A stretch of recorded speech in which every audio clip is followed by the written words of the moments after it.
Okay, next. Ikaw, ma-apply ka? Sige, tindog tarong. Taas man ka. Imong timbang na lang. Kailangan dili mo ubos og 60 ang timbang kay ang uban niwang kayo di ka daw og pusil. Sige, timbang na. Sige sir. 59. Oy, isa naman ka-gramo kulang para mag-60. Pwede na ganoon na sir, isa ra man ka gramo sir. Na dili pwede no. Ako pa kasapan sa mga opisyal. Kailangan 60 man gyud. Sir, gusto ko magsundalo sir. Pasudla ko sir.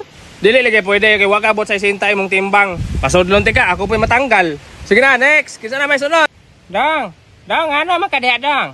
Ano ka? Ay, gusto unta ko mag-apply og sundalo ba? Wala ko kasulod ay. Ay, looya nimo no. Diha na nimo. Imuha na ni oh. Ha? Imuha na ni. Ay, Nyari sa ako ha. salamat anete. Oh, kan ani na.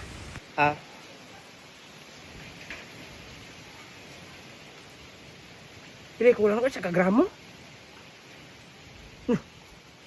Sir. Oh, balik man ka. Pwede ko matimbang og balik? Sige, timbang. Uy, nanubra naman eh. Si Tinta naman lagi noon eh. 10 kilos ang napuno. Hala, mao di ay unsam din na. Hala. Kasi hala. Awan ang nasa likod mo, bantog 10 kilos ang napuno. Nalit tayo pampatakot ang pani ante. Nga, dili na pwede magsundalo ng ni Ana. Sir, pwede magkaroon ka masundalo. Sir, ibutan lang ko sa Air Force. Gago, dili pwede oy. Sige na, sir ba.